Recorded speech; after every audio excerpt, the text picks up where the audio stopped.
उभारिले देवालया नामातयाचा किंकार नामातयाचा किंकार तेने केला हा विस्तार जनार्दन एकनाथ जनार्दन एकनाथ खांब दिला भागवत तुका झालासे कळस भजन करा सावकाश संत कृपा झाली मारत फळाली बहिणी म्हणे फडकती ध्वजा बहिणी म्हणे फडकती ध्वजा निरूपण केले ओझा संत कृपा झाली मारत फळाली नमो विठ्ठला राजया पांडुरंगा नमो रुक्मिणी माऊली ज्ञानगंगा नमो पुंडलिका नमो चंद्रभागा नमस्कार माझा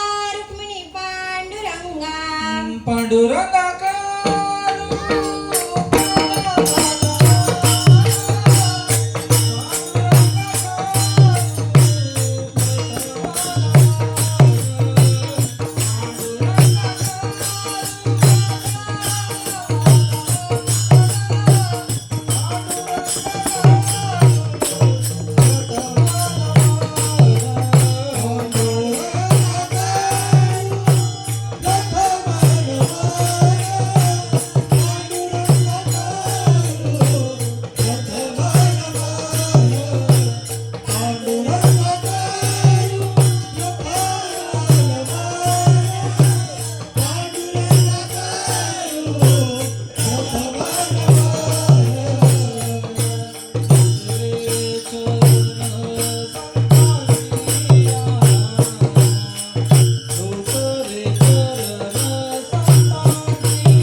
दुसरे चरण संतांच्या त्यांच्या कृपादाने कथेचा विस्तारू बाबाजी सद्गुरु दास तुका अलंकापुरी रम्य सिंहासनस्थं पदं भोजतेजं स्फुटिक प्रदेशं विदिन्द्रादिदेवै सदा स्तूयमानं समाधिस्थमूर्ति भजे ज्ञानदेवम्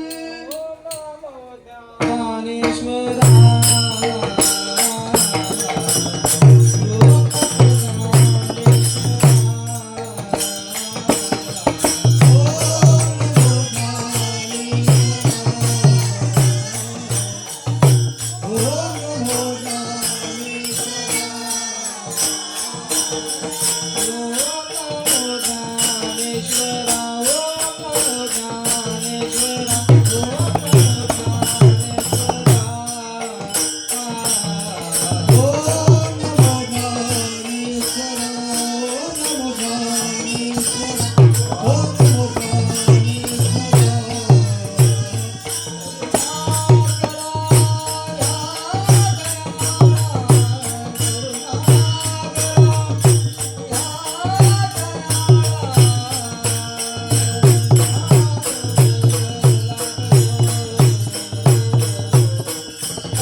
नमो सद्गुरु सच्चिदानंद रूपा, नमो सद्गुरु भक्त कल्याण मूर्ती, नमो सद्गुरु भास्करा पूर्ण कीर्ती. सेवेलागी सेवक झालो, सेवेलागी सेवक झालो,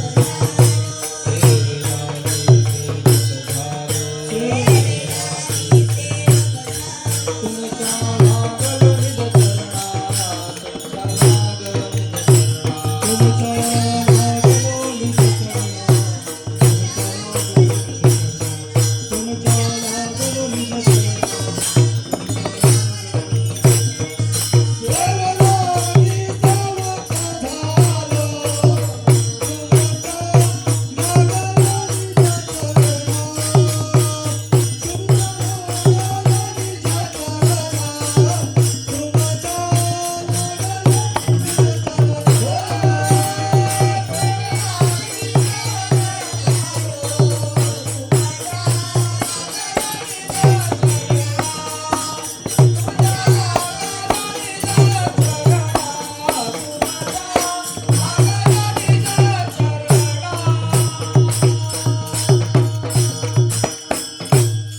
सेवेलागी सेवक झालो, सेवेलागी सेवक झालो, तुमच्या लाधलो निज चरणा. अहो स्वामी तुकया देवा, या विणल करावा भेरू. सर्व मंगल मांगल्ये शिवे सर्वार्थ साधिके, शरण्य त्र्यंबके गौरी नारायणी नमोस्तुते. मनोजवं मारुततुल्यवेगं, जितेन्द्रियं बुद्धिमता वरिष्ठं, वातात्मजं वानरयूथमुख्यं, श्रीरामदूतं शरणं प्रपद्ये.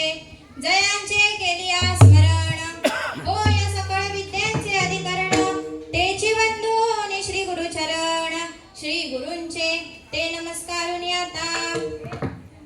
संत कृपा झाली, संत कृपा झाली, इमारत फळाली.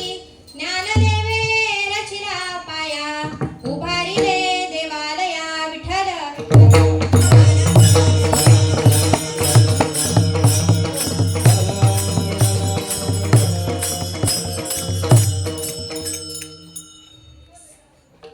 प्रस्तुत प्राप्त प्रसंगी कीर्तन रूपी सेवेकरिता निवडलेला अभंग देहूचे सुप्रसिद्ध साधू, जगद्गुरु, जगदवंदनीय, लोकमान्य, संतमान्य, देवमान्य आणि शास्त्रमान्य असे असणारे तुकोबाराय यांच्या एकनिष्ठ शिष्या श्री संत शिरोमणी बहिणाबाई महाराज यांचा अभंग यांच्या परिचयाचा साधा, सोपा आणि सरळ अभंग आहे. प्रस्तुत अभंगातून बहिणाबाई महाराज आपल्याला इमारतीच्या रूपकातून उभ्या वारकरी संप्रदायाचा परिचय किंवा वारकरी संप्रदायाची ओळख ते आपल्या या अभंगातून करून देत आहे. विठ्ठल विठ्ठल.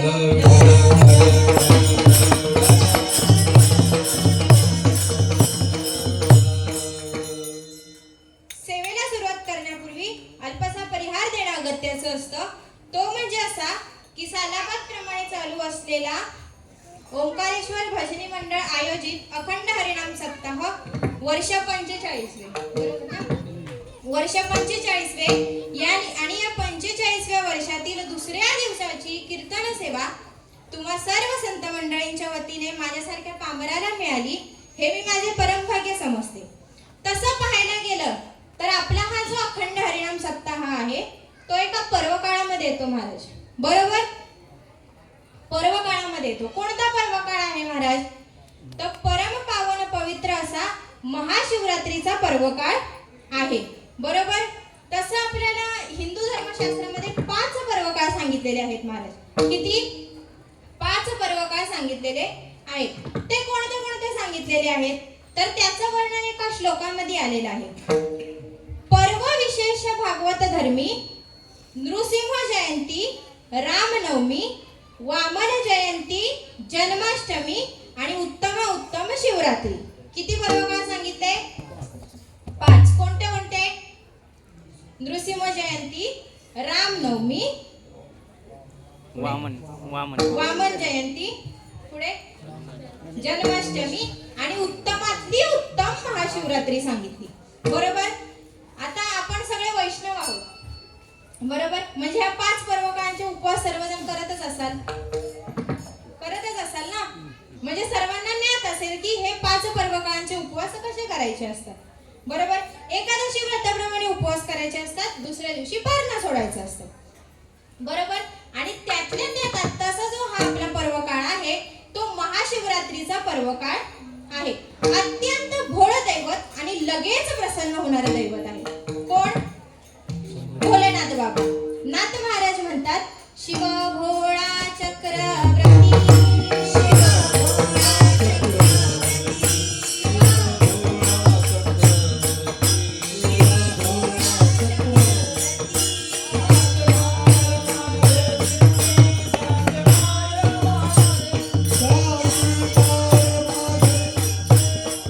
भोळा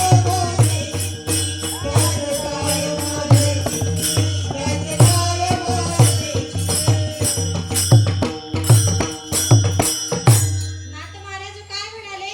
शिव भोळा चक्रवर्ती. म्हणजे एवढं भोळा दैवत आहे महाराज.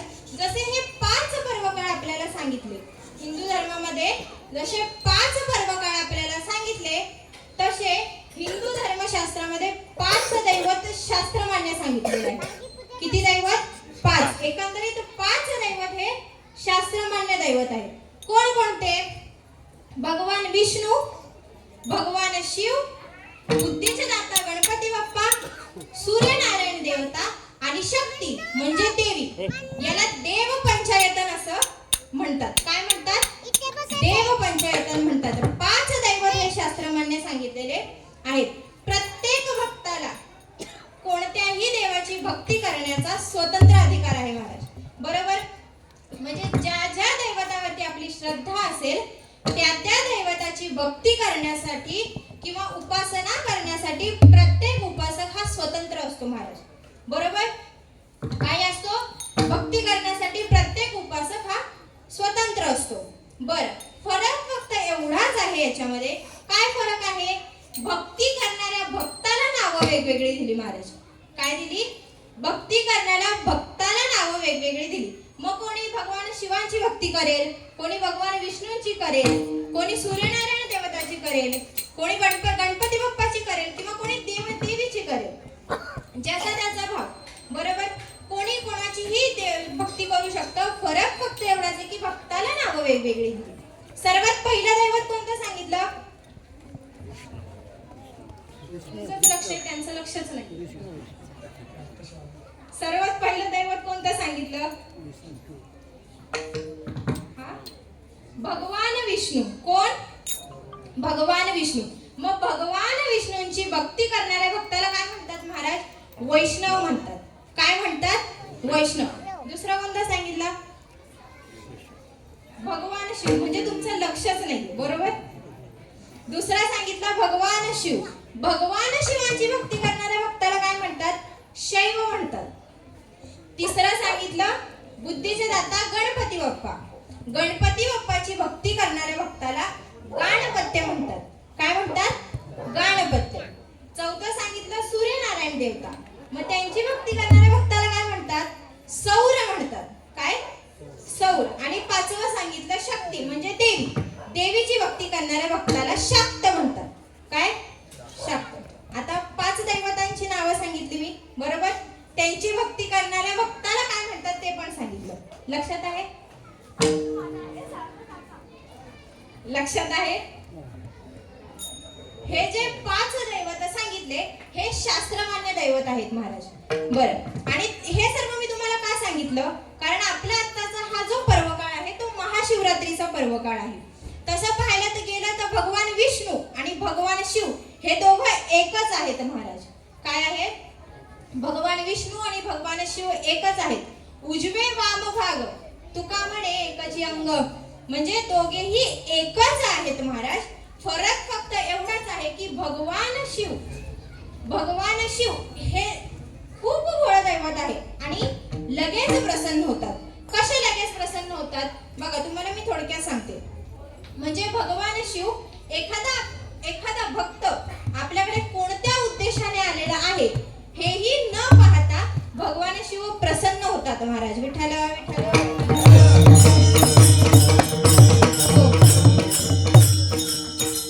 भगवान शिव कसे लगेच प्रसन्न होतात थोडक्यात तुम्हाला मी सांगते. एकदा काय झालं माहितीये का, एक चोर चोरी करण्याकरिता निघाला. कोण? चोर चोरी करण्याकरिता निघाला. तो जंगलात चोरी करण्याकरिता गेला. तिथे गेल्यानंतर दिवसभर फिरला तो महाराज. दिवसभर फिरला पण त्याला चोरी करण्याकरिता काहीच सापडलं नाही. मग शेवटी तो थकून एका जागेवरती बसला. बसल्यानंतर त्याला समोर एक भगवान शिवांचं फार जुनं म्हणजे फार जुनाट असं मंदिर दिसलं. पांडवकालीन असेल एवढं जुनं मंदिर त्याला दिसलं. काय झालं, मंदिर त्याला दिसलं. तो तिथून उठला आणि मंदिरात जायला सुरुवात केली. मंदिरात गेला. आता मला सांगा, एखादा चोर मंदिरात गेल्यानंतर त्याचं लक्ष कुठे असेल हो?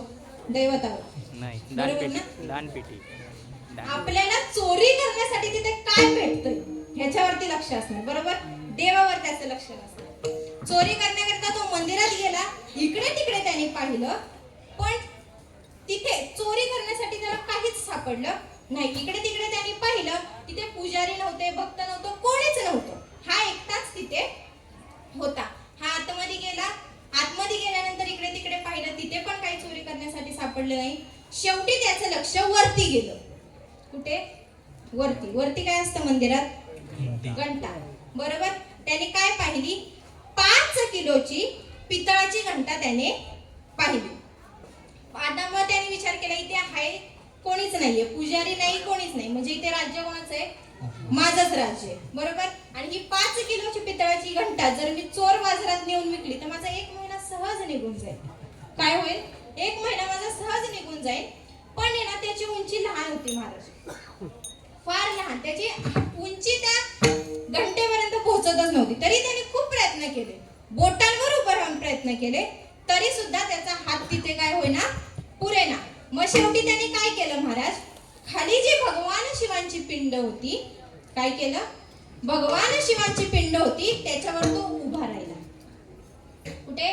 भगवान शिवांच्या पिंडीवरती तो उभा राहिला. कशासाठी उभा राहिला महाराज? तो घंटा चोरी करण्यासाठी. बरोबर. पण भगवान शंकर एवढे प्रसन्न झाले महाराज, एवढे प्रसन्न झाले, एवढे आनंदित झाले की त्यांच्या आनंदाला पारावारा उरला नाही. ते म्हणायला लागले, अनेक भक्त मी पाहिले, अनेक येता जाता रस्त्याने एकाच हाताने पाया पडून पुढे जायचं. एखादा भक्त बिडी ओढता ओढता पाया पडतो महाराज एका हाताने. अनेक भक्त पाहिले, एखादा कलशभर पाण्यामध्ये बेलाचं पान टाकून माझ्यावरती अर्पण करतो. एखादा लोटांगण घालून हर हर महादेव अशी घोषणा करतो. अनेक भक्त पाहिले, पण देहासहित अर्पण होणारा मी पहिला भक्त पाहिला. भगवान शिवांना काय वाटलं? देहासहित अर्पण होणारा मी हा पहिला भक्त पाहिला महाराज. इतकं भोळं दैवत आहे भोलेनाथ बाबा. महाशिवरात्री निमित्त थोडंसं भगवान शिवांचं वर्णन व्हावं म्हणून हा थोडक्यात सांगण्याचा प्रयत्न केला. विठ्ठल विठ्ठल.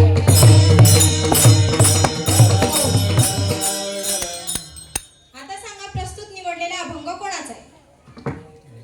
मी मगाशी सांगितलं अभंग कोणाचा आहे? बहिणाबाई महाराजांचा. बरोबर. प्रस्तुत निवडलेला अभंग बहिणाबाई महाराजांचा आहे. आता मला सांगा, कोण आहेत बहिणाबाई महाराज? पूर्वीचा औरंगाबाद आणि आत्ताचं छत्रपती संभाजीनगर यातील वैजापूर तालुक्यातील देहुगाव रंगारी या गावातील त्या संत आहेत महाराज. कोण आहेत त्या? संत आहेत. त्या तुकोबारायांच्या समकालीन होत्या.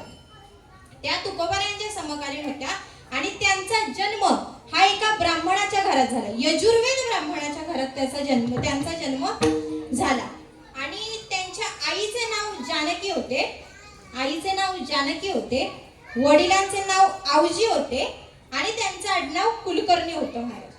पण वडील आवजी आणि आई जानकी यांच्या पोटी संतान नव्हतं महाराज. काय नव्हतं? संतान नव्हतं. म्हणून त्यांनी भगवान शिवांची उपासना केली. भगवान शिवांची उपासना केली. भगवान शिव प्रसन्न झाले आणि प्रसन्न झाल्यानंतर त्यांनी स्वप्नात येऊन दृष्टांत दिला. काय केला? स्वप्नात येऊन दृष्टांत दिला की तुमच्या उदरी अशी कन्या जन्माला येईल की तुमच्या संपूर्ण कुळाचा उद्धार करेल. एवढंच नाही तर आई वडिलांचं नाव सुद्धा ती लौकिक करेल. आणि तसंच घडलं महाराज. काय घडलं? संत बहिणाबाई महाराजांचा जन्म त्यांच्या उदरी झाला. म्हणजे हा काय आहे? भगवान शिवांचाच आशीर्वाद आहे, म्हणून हा अभंग निवडला. विठ्ठल विठ्ठल.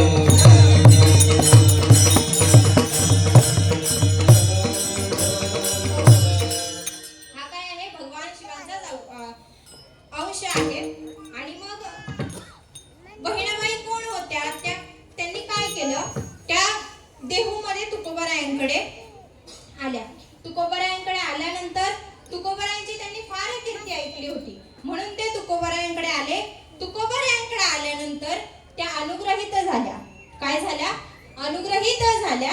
आणि त्यांनी तिथेच त्यांच्या पारमार्थिक प्रवासाची सुरुवात केली.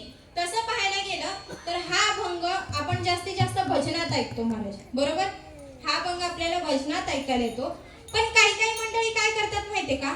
तुका झालासे कळच, भजन करा सावकाश, इथपर्यंत येऊन थांबतात. काय करतात? इथपर्यंत येऊन थांबतात. असं का? तर त्यांना असं वाटतं, म्हणजे ते ह्या अभंगाच्या बाबतीत असा विचार करतात की हा अभंग तुकोबारायांचा आहे. का?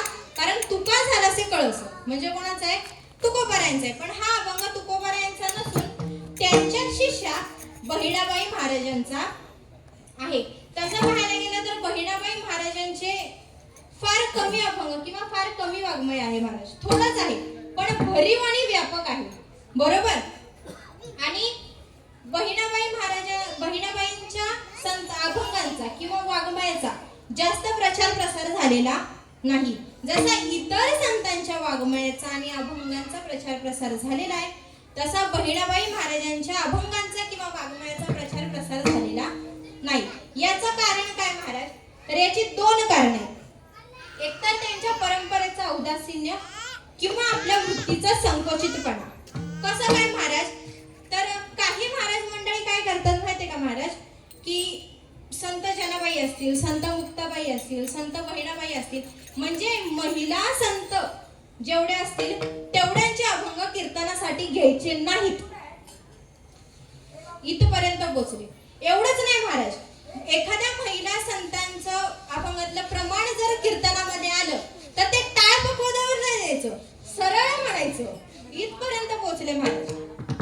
तसं तर ज्या संस्थेमध्ये शेकडो कीर्तनकार झाले अशी संत जोग महाराजांची वारकरी शिक्षण संस्था, ही कोणती संस्था आहे? ही समन्वय महर्षींची परंपरा आहे महाराज. ही व्यापकता जरी त्यांच्याकडे असली तरी आपल्या संप्रदायाला काही मर्यादा आहेत. काय आहे? आपल्या संप्रदायाला काही मर्यादा आहेत महाराज. काय मर्यादा आहेत? बघा, कसं असतं की काही विचार तात्विक असतात तर काही विचार तांत्रिक असतात. वारकरी शिक्षण संस्थेने तात्विक विचारांना गालबोट न लावता तांत्रिकतेमध्ये समन्वय साधलेला आहे. पण आपल्याला मर्यादा घालून दिली. कुठून? निवृत्तीनाथांपासून ते निळोपारायणपर्यंत. काय? निवृत्तीनाथांपासून ते निळोपारायणपर्यंत आपल्याला मर्यादा घालून दिली. इथपर्यंत जेवढे संत झाले त्यांचेच अभंग कीर्तनासाठी, भजनासाठी, चिंतनासाठी घ्यावे. एकदा काय झालं माहितीये का महाराज? मामासाहेबांच्या काळात, म्हणजे मामासाहेबांच्या काळात एक लेखक होता, तर त्यांचं नाव नाही सांगत, एक लेखक होता. त्यांनी काय केलं माहितीये का? एक ग्रंथ लिहिला होता, म्हणजे बऱ्याचशा अभंगाची रचना केली. बरेच ग्रंथ त्यांनी लिहिले आणि तो ग्रंथ घेऊन पूज्य मामासाहेबांकडे आले. कोणाकडे आले? पूज्य मामासाहेबांकडे आले. मामासाहेबांकडे आल्यानंतर ते म्हणाले, महाराज की तुमच्या बोलण्याला फार वजन आहे. काय आहे? तुमच्या बोलण्याला फार वजन आहे महाराज. फक्त एवढा माझा एक ग्रंथ तुमच्या वारकरी संप्रदायामध्ये घ्या. काय म्हणाले? माझा एवढा एक ग्रंथ तुमच्या वारकरी संप्रदायामध्ये घ्या. तेव्हा पूज्य मामासाहेबांनी तोंडावर नकार दिला महाराज. नाही, आम्हाला इथे मर्यादा आहे आणि लोक माझं ऐकतात म्हणून त्यांना काहीही सांगणं हे चुकीचं आहे. विठ्ठल विठ्ठल विठ्ठल.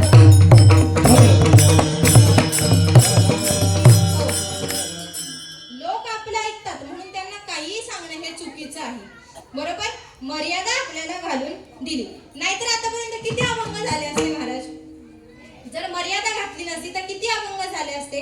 आम्ही पुरणपोळीचे संत, आम्हाला गेला कोणाचा अंत, कितीतरी अभंग झाले असते महाराज. पण मर्यादा घालून दिली ती बरी आहे. कवींवरती आहे ना तुकोबारायांची दोन प्रमाण फार गोड आहेत महाराज. कवेश्वरांचा तो आभासी विटाळ,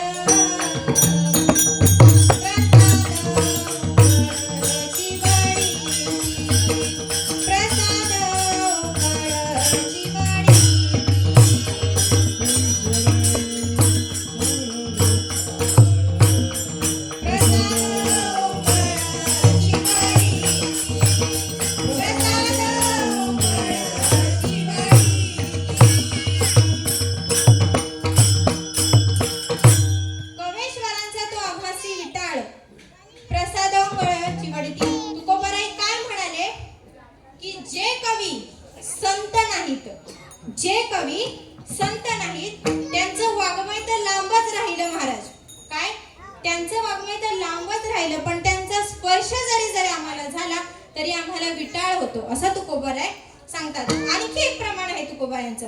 घरोघरी झाले कवी नेणे प्रसादाचे चवी. घराघरात संत, घराघरात अभंग रचले गेले महाराज. बरोबर, काव्य रचावं महाराज, वाङ्मय असावं, पण आपल्या बुद्धीला स्फुरण लिहिलेलं नसावं. वारकरी संप्रदायाचं काव्य हे आपल्या बुद्धीला सुचलेलं स्फुरण लिहिलेलं नाहीये महाराज. हा तो प्रसाद आहे. हे जे वाङ्मय आहे हा संतांचा प्रसाद आहे. विठ्ठल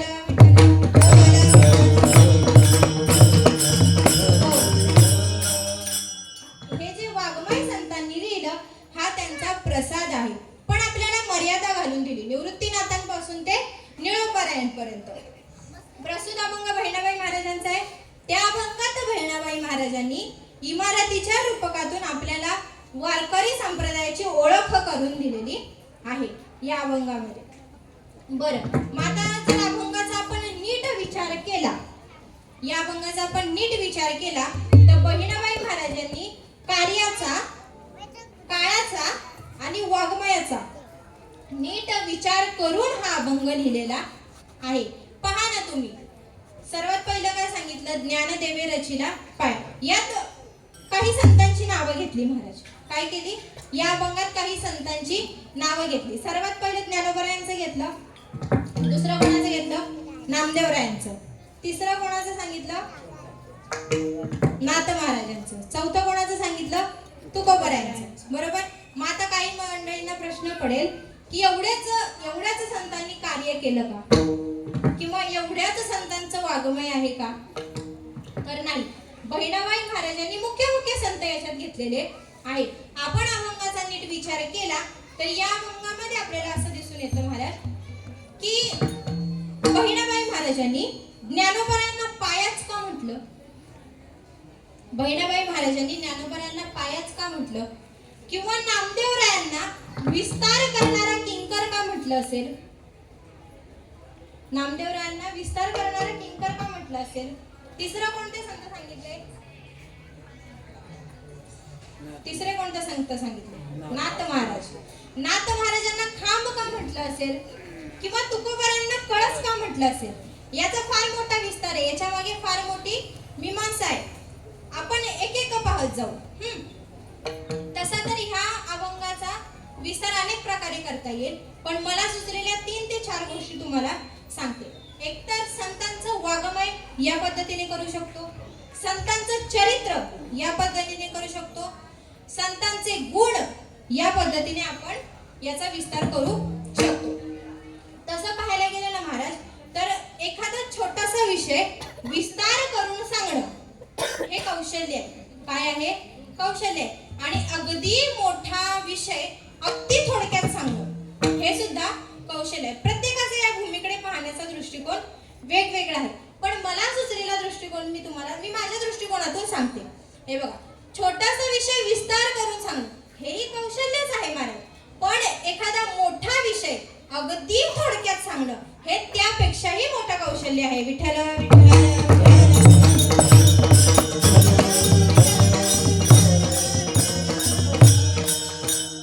हे त्यापेक्षाही मोठं कौशल्य आहे. आणि बहिणाबाई महाराजांनी या अभंगामध्ये तेच केलं. एवढा मोठा वारकरी संप्रदायाचा विस्तार त्यांनी अगदी थोडक्यात 5 ते 6 चरणांमध्ये आपल्या समोर मांडलेला आहे. विठ्ठल विठ्ठल.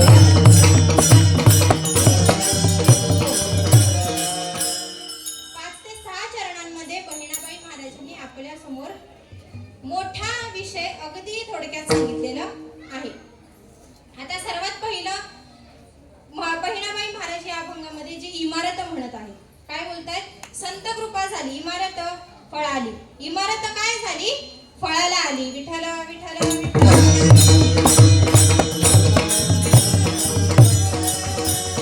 हो. संत कृपा झाली, इमारत फळाली.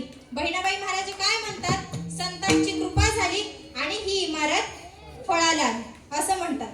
पण बहिणाबाई महाराज प्रस्तुत अभंगात जी इमारत सांगत आहेत ती कोणती इमारत आहे महाराज? बहिणाबाई महाराज या अभंगामध्ये जी इमारत सांगत आहेत ती कोणती इमारत आहे? आपला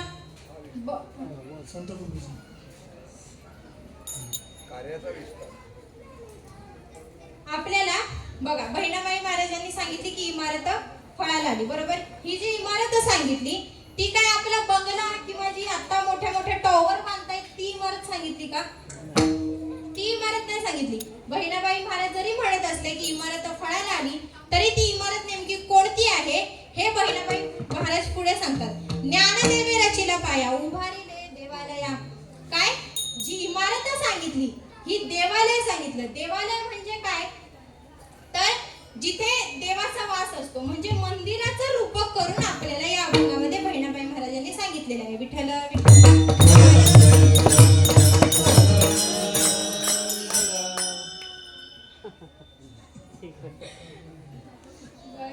देवालयाचं म्हणजे मंदिराचं रूपक करून आपल्याला या अभंगामध्ये महाराजांनी सांगितलेलं आहे. बघा, जे मी तुम्हाला मगासपासून रूपक सांगते, जे रूपक मगापासून मी तुम्हाला सांगते, हे रूपक म्हणजे काय आहे महाराज? नेमकं रूपक हा एक अलंकार आहे. काय आहे? रूपक हा एक अलंकार आहे. जसं शरीर आपलं सुंदर दिसावं यासाठी आपण अलंकार घालतो, तसं काव्य किंवा वाङ्मय हे आपल्याला सुंदर दिसावं किंवा सुंदर वाटावं यासाठी अलंकार आहेत महाराज. आणि बहिणाबाई महाराजांनी या अभंगामध्ये रूपक अलंकार वापरलेला आहे. आणि त्यात सुद्धा पुढे 2 प्रकार सांगितले, उपमेय किंवा उपमान, हे 2 प्रकार सांगितले. आणि रूपक अलंकारामध्ये 2 प्रकार सांगितले. कोणते? एकतर सांग रूपक आणि दुसरं अनंग रूपक. काय काय? सांग रूपक आणि अनंग रूपक. अनंग रूपक म्हणजे काय? तर एकाच अंगाने केलेला विचार आणि त्यापासून रचलेलं काव्य याला अनंग रूपक असं म्हणतात. आणि दुसरं काय सांगितलं? सांग रूपक. सांग रूपक म्हणजे काय? तर संपूर्ण परंपरेचा विचार करून ती परंपरा एखाद्या काव्यात प्रकट करणं याला म्हणतात सांग रूपक. विठ्ठल विठ्ठल.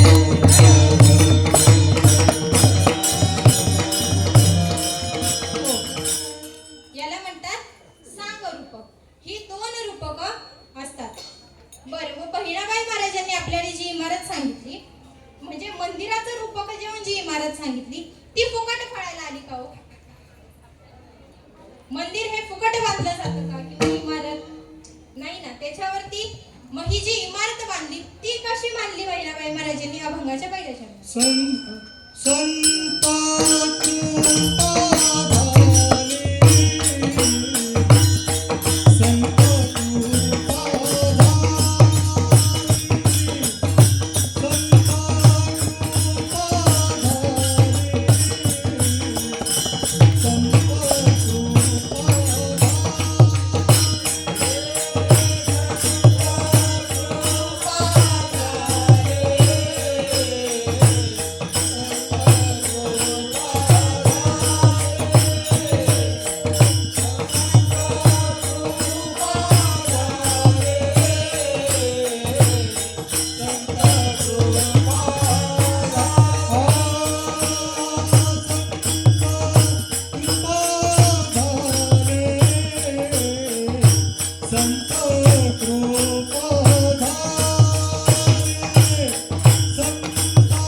म्हणून इमारत फळाला आली.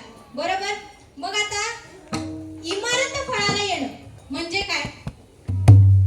इमारत फळाला येणं, फळ येणं म्हणजे काय?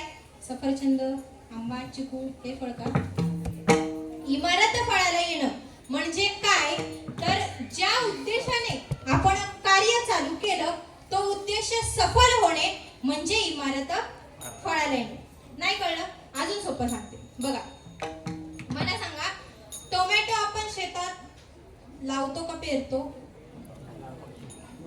लावतो. बरोबर. टोमॅटो आपण शेतात लावतो. का लावतो महाराष्ट्री?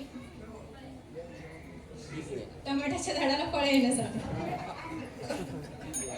टोमॅटोचे झाड आपण टोमॅटो का लावतो आता आपण?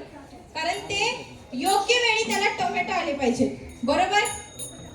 आणि योग्य वेळी आल्यानंतर ती टोमॅटो बाजारात नेल्यानंतर 5 रुपये कॅरेटने विकली गेली पाहिजे. बरोबर ना? 5 रुपये कॅरेटने विकली गेली पाहिजे. नाही. मग आपण जे कार्य चालू केलं त्याचा उद्देश काय होता की जी आपण टमाटी लावली ती आपण बाजारात गेल्यानंतर आपल्याला काय भेटला पाहिजे? योग्य दर भेटला पाहिजे. बरोबर.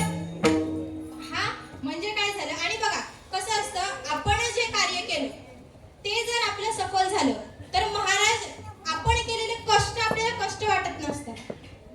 काय? आपण केलेल्या कष्टांचा आपल्याला खंत वाटत नसतो महाराज. आपण केलेल्या कष्टाचं आपल्याला कौतुक वाटत असतं. का? कारण आपलं कार्य ते सफल झालेलं असतं. मग आता मला सांगा, बहिणाबाई महाराज म्हणतात इमारत फळाला आली म्हणजे वारकरी संप्रदायाचं जे उद्देश होतं ते काय झालं? सफल झालं. बरोबर. पण वारकरी संप्रदायाचं काय उद्देश होतं महाराज? वारकरी संप्रदायाचं काय उद्देश होतं? नाचू कीर्तनाचे रंगी, ज्ञानदीप लावू जगी. काय?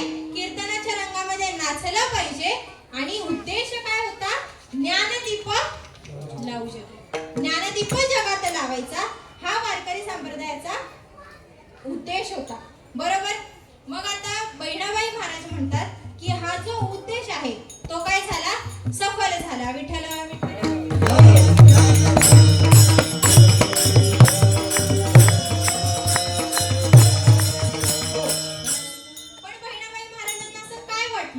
की त्यांच्यामुळे आपला हा वारकरी संप्रदायाचा उद्देश सफल झाला. बहिणाबाई महाराजांनी जेव्हा वारकरी संप्रदायाकडे पाहिलं तेव्हा त्यांच्या समोर एक अभंग आला महाराज. कोणता? बहिणाबाई महाराजांनी जेव्हा संप्रदायाकडे पाहिलं, आपल्या वारकरी संप्रदायाकडे पाहिलं तेव्हा त्यांच्या समोर एक अभंग आला महाराज. कोणता अभंग? तर विठ्ठल विठ्ठल.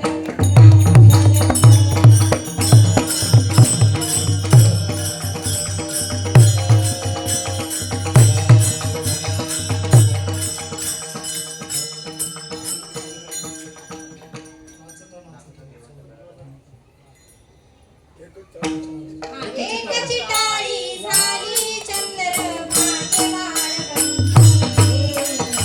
एकाची टाळी झाली चंद्रभागे वाळवंटी.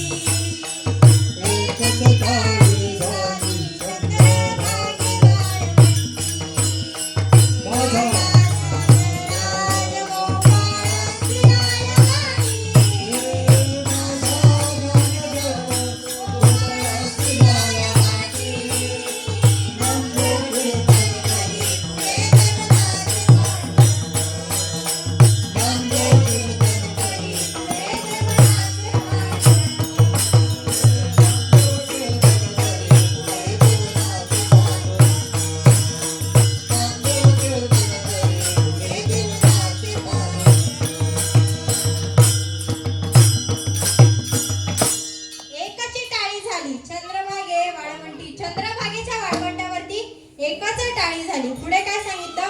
माझा ज्ञानराज गोपाळासी लाह्या वाटी. ज्ञानदेवराय काय करत होते?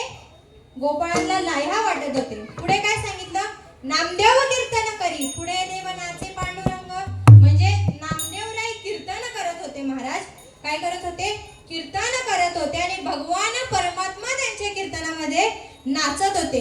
अगदी तल्लीन होऊन त्यांच्या कीर्तनामध्ये ते नाचत होते. इतके तल्लीन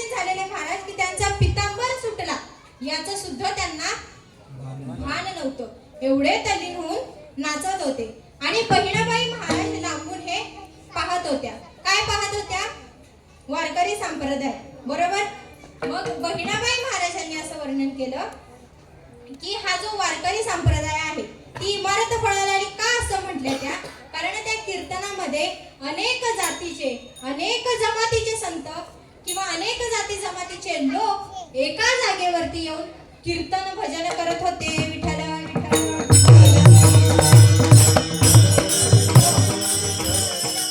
मन मेरा सुई तन मेरा धागा केशवजी के चरण पर नामा शिंपी लागा. किंवा आम्ही वारीक करू हजामत बारीक. म्हणजे काय? अनेक जाती जमातीतले लोक एका जागेवरती जमा झाले. जमा झाल्यानंतर त्यांनी कीर्तन भजन करायला सुरुवात केली. म्हणून बहिणाबाई महाराज म्हणतात, काय म्हणतात? इमारत फळाला. बरोबर. तसं पहा, जीव शिव दोन्ही खुंटे ग प्रपंचाचे नेते ग.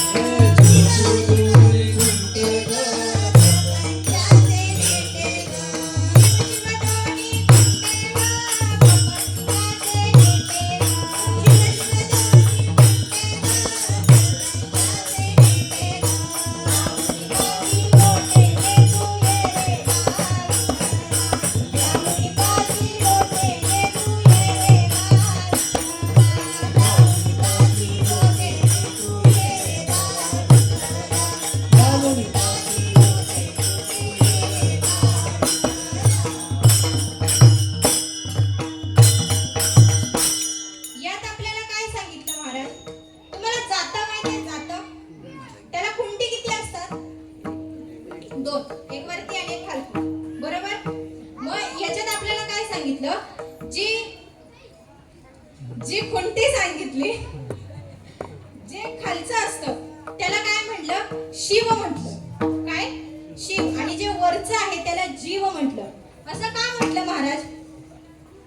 कारण खाली जे आहे तो शिव का म्हटला असेल? कारण ते अचल आहे. एका जागेवर ते स्थिर आहे. ते फिरतंय का महाराज? नाही फिरते. ते एका जागेवरती शिव आहे, एका जागेवरती स्थिर आहे, म्हणून त्याला शिव म्हटलं. आणि वरचं जे आहे ते फिरतच असतं. बरोबर. त्याला जीव का म्हटलं? कारण जीव हा 84 लक्षाने फिरतच असतो महाराज. एवढा मोठा सिद्धांत एका स्त्रीने एवढ्या अगदी सहजपणे आणि थोडक्यात आपल्याला समजावून सांगितला. म्हणजे काय झालं?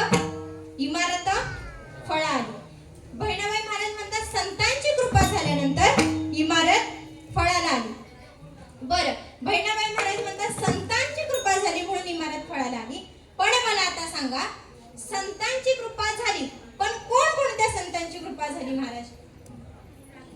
सर्वात पहिला सांगितला पाया, अभंगाच्या 2ऱ्या चरणामध्ये. ज्ञानदेवेरची लापया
नाही. मग ज्ञानोबारायांनी काय केलं तर ज्ञानोबारायांनी एक विचार परंपरा चालू केली.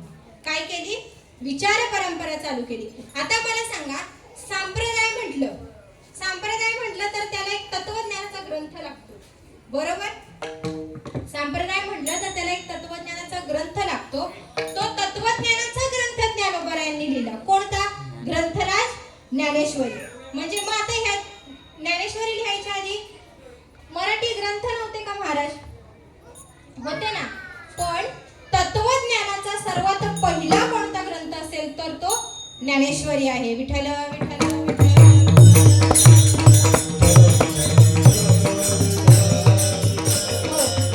तत्वज्ञानाचा सर्वात पहिला ग्रंथ कोणता असेल तर तो ज्ञानेश्वरी आहे. मग ज्ञानोबारायांनी काय केलं? पाया रचला. आता पाया म्हणजे काय? पाया कशाला म्हणायचं? आता बघा, आपण एखादी इमारत किंवा मग बंगला, घर काही बांधण्याकरिता घेतलं तर सर्वात पहिलं काय करतो आपण? पाया खणतो, बरोबर? मग पाया खणून झाल्यानंतर, आपली इमारत बांधून झाल्यानंतर तो पाया दिसतो का हो? नाही दिसत. म्हणजे पाया तो असतो जो दिसत नसतो पण त्याच्याशिवाय काही चालत नाही, बरोबर? म्हणजे पाया रचला कोणी? ज्ञानोबारायांनी. मग आता मला सांगा, ज्ञानोबारायांनी जेव्हा ताटीचं दार, समाजाला कंटाळून ताटीचं दार बंद करून घेतलं, त्यावेळेस त्यांना समजवणारी छोटीशी मुक्ताबाई होती, बरोबर? मग मुक्ताबाईंनी त्यांना समजवलं, निवृत्तीनाथांनी त्यांना सांगितलं आणि सोपान काकांनी त्यांना सांगितलं. म्हणजे हे सगळे काय आहेत? सपोर्ट आहेत, आधार आहेत, बरोबर? हे सगळे ज्ञानोबारायांचे आधार आहेत. पण पाया कोणी रचला तर ज्ञानोबारायांनी रचला. विठ्ठल विठ्ठल.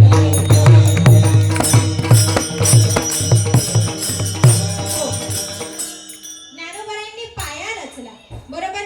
पहा महाराज, कसं असतं, 1000 माणसं जरी असली पण ती 10 विचारांची असली तर क्रांती कधीच होत नसते, बरोबर? आणि 2 माणसं जरी एकाच विचारांची असली ना तरी क्रांती होते महाराज. एका लेखकाने फार सुंदर सांगितलं. सर्वात सोपं तुम्हाला सांगते बघा. एक पुढारी असतो आणि त्याच्या मागे कार्यकर्ते असतात. काय असतात? कार्यकर्ते. एक पुढारी असतो आणि एक कार्यकर्ते असतात. मला सांगा, पुढारी जर एकटा काम करायला गेला तर होणार आहे का? किंवा कार्यकर्ते एकटे काम करण्यासाठी गेले तर होणार आहे का? दोघांनाही काय लागते? एकमेकांची गरज वाटते, बरोबर? मग ते लेखकाने असं सांगितलं की पुढारी आणि कार्यकर्ता यांचा संबंध 10च्या अंकासारखा. काय आहे? 10च्या अंकासारखा, बरोबर? 10 मध्ये काय असतो? 1 आणि 0, बरोबर? एकाने कायम लक्षात ठेवावं की 1 जोपर्यंत 0 जवळ जात नाही तोपर्यंत एकाला किंमत नाही. आणि 0नी कायम लक्षात ठेवावं की जोपर्यंत 0 एकाच्या मागे जात नाही तोपर्यंत त्या 0ला काय किंमत नाही. विठ्ठल विठ्ठल विठ्ठल.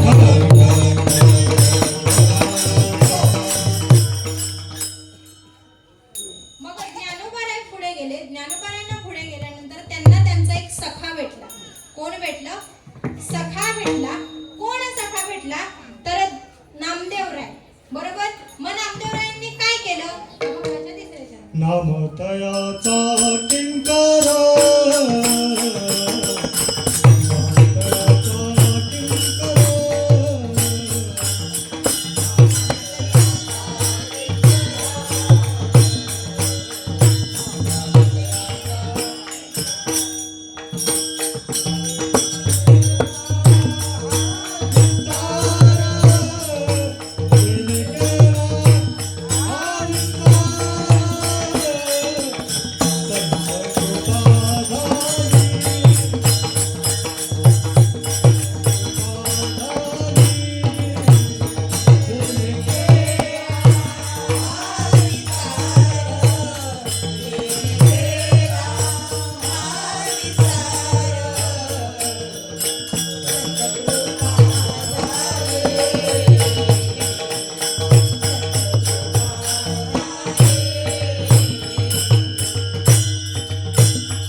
म्हटलं कारण पहा जोपर्यंत माणूस सामान्य होत नाही तोपर्यंत तो असामान्य कार्य करू शकत नाही. म्हणून नामदेवरायांना बहिणाबाई महाराजांनी काय म्हटलंय? किंकर म्हटलं आहे. विस्तार करणारा काय म्हटलेलं आहे? किंकर असं म्हटलेलं आहे. बरं, मग नामदेवरायांना किंकर म्हटलं. नामदेवरायांचं 12वं शतक संपलं. काय झालं? 12वं शतक संपलं. 13वं आणि 14वं शतक, 13वं आणि 14वं शतक हा वारकरी संप्रदायाला पोरका होता महाराज. बरोबर.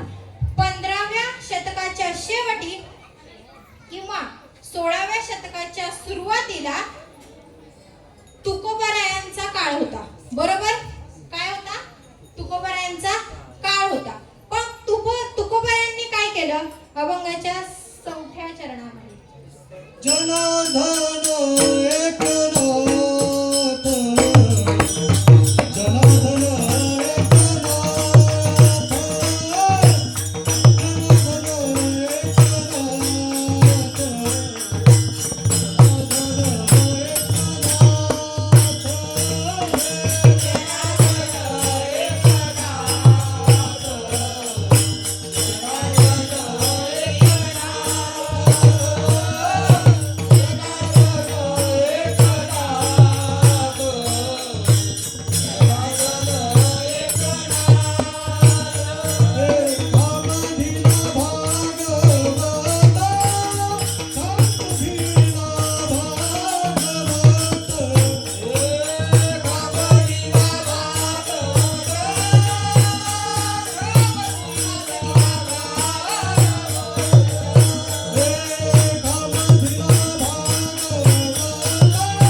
जनार्दन एकनाथ, भागवत नाथ महाराजांना काय म्हटलेलं आहे?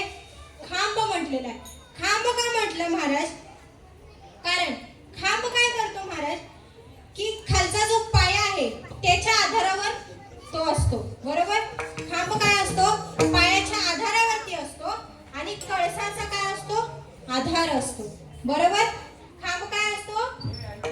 पायाच्या आधारावरती असतो आणि पायाच्या आधारावर असतो आणि कळसाला आधार असतो. बरोबर. मग नाथ महाराजांना खांब का म्हटलं महाराज? आणि त्यांनी कोणता खांब दिला? हा भागवत धर्माचा खांब नाथ महाराजांनी दिला. बरोबर. भागवत धर्माचा खांब नाथ महाराजांनी दिला. आणि मग पुढे काय झालं? विठ्ठल विठ्ठल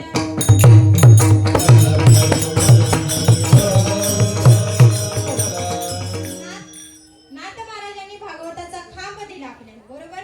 मग ज्या काळी तुकोबाराय होते तेव्हा तुकोबारायांना वाचण्यासाठी कोणते अभंग होते महाराज? किंवा कोणता ग्रंथ होता का? तर तो भागवत होता. बरोबर. असं म्हणतात 1000 पारायण तुकोबारायांनी भागवताची केली. असं म्हणतात 1000 पारायण तुकोबारायांनी भागवताची केली. मग त्या काळी ते ग्रंथ होते. मग काय झालं पहा, कळशावरती काय असतं? कळस कशाचा असतो? सोन्याचा. बरोबर. सोनं म्हणजे काय? कणक. मग कणकाची आई. मग कनकाईच्या उदरी एक पुत्र जन्माला आले.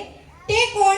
अभंगाच्या 5व्या चरणात. तुका झाला से कळस, तुका झाला से कळस, तुका झाला से कळस, तुका झाला से कळस, तुका झाला से कळस,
काय झाल्यासे कळस भजन करा सावकाश तुकोबराय कळस स्थानी शोभले.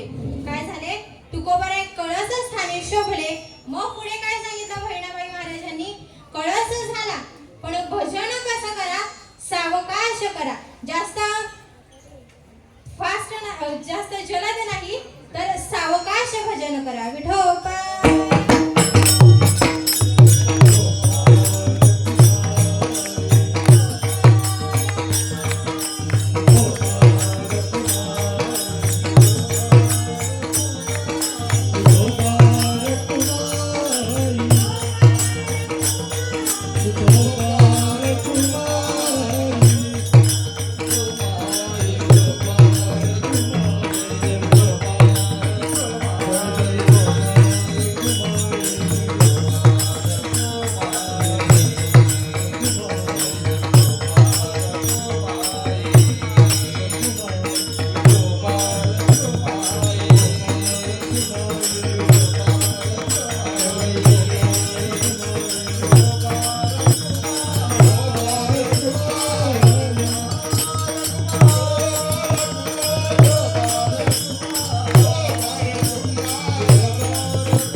तुकोबराय काय झाले कळस स्थानी शोभले आणि पुढे सांगितलं बहिणाबाई महाराजांनी भजन करा सावकाश.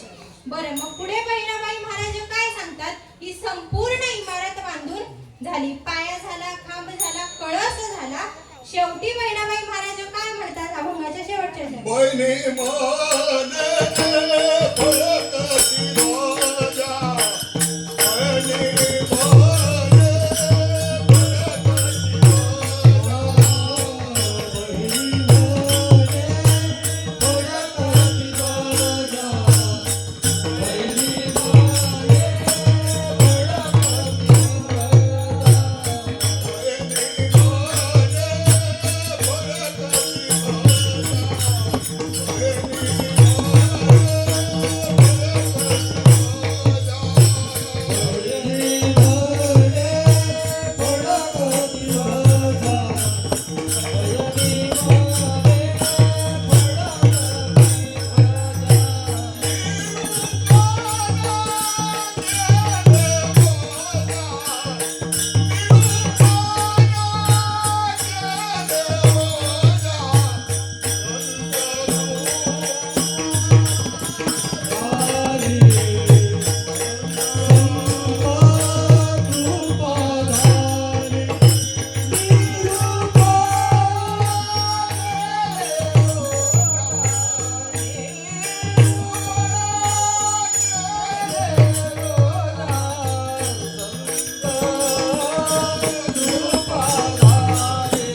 केले ओझा.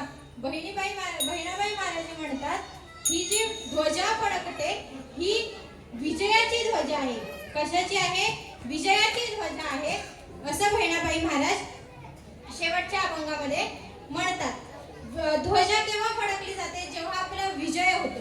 म्हणजे बहिणाबाई महाराज काय म्हणतात? वारकरी संप्रदायाचा विजय झाला, वारकरी संप्रदाय फळाला आला, म्हणून शेवटी बहिणाबाई महाराज म्हणतात ध्वज फडकते आहे. बरं, मग ह्याच्यामध्ये तसं पाहायला गेलं तर दोन पाठ येतात महाराज. एक बहिणी म्हणे फडकती ध्वजा निरूपण केले ओझा, किंवा दुसरं बहिणी फडकती ध्वजा निरूपण केले ओझा. हे दोन पाठ ह्याच्यामध्ये येतात. बहिणाबाई महाराज काय म्हणतात? निरूपण केले ओझा. त्या असं म्हणतात की वारकरी संप्रदायाचं हे जे निरूपण मी केलं ते माझ्या बुद्धीला पटलं तसं मी केलं. एवढे मोठे संत असून सुद्धा ते लीनतेने म्हणतात की माझ्या बुद्धीला पटलं तसं मी वारकरी संप्रदायाचं रूपक तुम्हाला सांगण्याचा प्रयत्न केला. विठ्ठल विठ्ठल.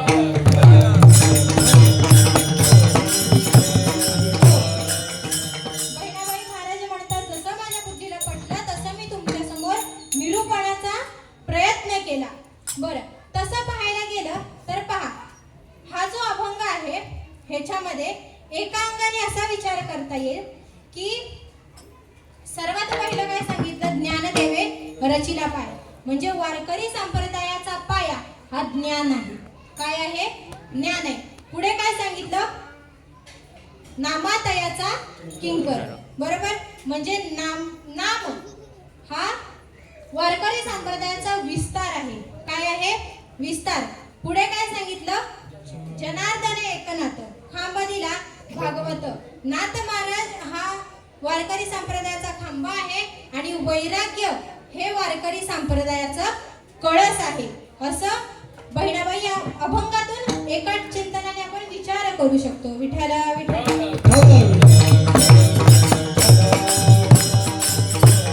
हो, आता मला सांगा, बहिणाबाई महाराज म्हणतात ही इमारत काय झाली? पूर्ण झाली. बरोबर, खांब आला, पाया आला, विस्तार झाला, कळस झाला, ध्वज झाला, सर्व झालं. ही इमारत काय झाली? फळाला आली. म्हणजे मंदिर हे पूर्ण झालं. पण आता मला सांगा, मंदिर पूर्ण झाल्यानंतर मंदिर एका जागेवरती आणणं सोपं आहे की त्याला टिकवणं सोपं आहे? महाराज, त्याला टिकवणं सोपं आहे.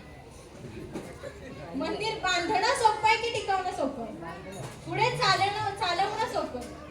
बरोबर, बांधणं सोपं आहे, त्याला टिकवणं फार अवघड आहे. महाराज, उदाहरण घ्या तुम्ही. बघा, आता एखाद्या सप्ताह महाराज जर चालू करत असतील तर पहिल्या वर्षी सर्वजण आनंदामध्ये चालू करतात. बरोबर, पहिल्या वर्षी सर्वजण सहभागी होतात, पहिल्या वर्षी सर्व आनंदात उत्सव साजरा करतात. पण कितीतरी सप्ताह असे आहेत महाराज बंद पडले. म्हणजे त्याला टिकवणं काय आहे? अवघड आहे. बरोबर, बांधणं सोपं आहे पण टिकवणं अवघड आहे. मग वारकरी संप्रदाय आपला टिकवायचा असेल तर हे जे सप्ते चालू आहेत ते टिकवणं फार महत्वाचं आहे. महाराज, विठ्ठल विठ्ठल विठ्ठल.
आपण केले ओझा संत कृपा झाली मारत फळाली.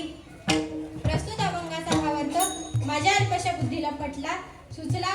माझ्या गुरुमाऊलीने मला जशी बुद्धी दिली, भगवान परमात्म्याने जशी बुद्धी दिली, तसं मोडकं तोडकं तुमच्या समोर मांडण्याचा प्रयत्न केला. जर काही चुकलं असेल तर तुमचंच लेकरू आहे, माझी चूक पदरात घ्या. आणि जे काही बरोबर असेल ते तुम्हा सर्व संत मंडळींचं आहे, माझ्या गुरूंचं आहे, माझ्या आईवडिलांचं आहे. एवढं बोलून आज मला साथ दिली. तसे आमचे गायण्याचे मला नाव कोणाचीच माहिती नाही तिथे. एक मुख्य बाबांचं माहिती आहे आणि चेहऱ्याने मी ओळखते सर्वांना, चेहऱ्यांनी. तशी नावं मला कोणाची माहिती नाही. इथे सर्वच उपस्थित राहिले. माईक सिस्टम वाले दादा असतील, त्यांनी फार छान साथ दिली. गायनाचार्य दोन्ही दादा बाबा असतील, त्यांनी साथ दिली, त्यांचेही आभार. मृदुंगाचार्याची ज्यांनी साथ दिली त्यांचेही आभार. आणि तुम्ही सर्व श्रोते मंडळी उपस्थित राहिला, तुमचेही आभार. एवढं बोलून मी माझी झालेली सेवा भगवान परमात्म्याच्या चरणी, तुम्हा सर्व संत मंडळींच्या चरणी, माझ्या सद्गुरूंच्या चरणी आणि माझ्या आईवडिलांच्या चरणी सेवा समर्पित करून सेवेला पूर्ण विराम. विठ्ठल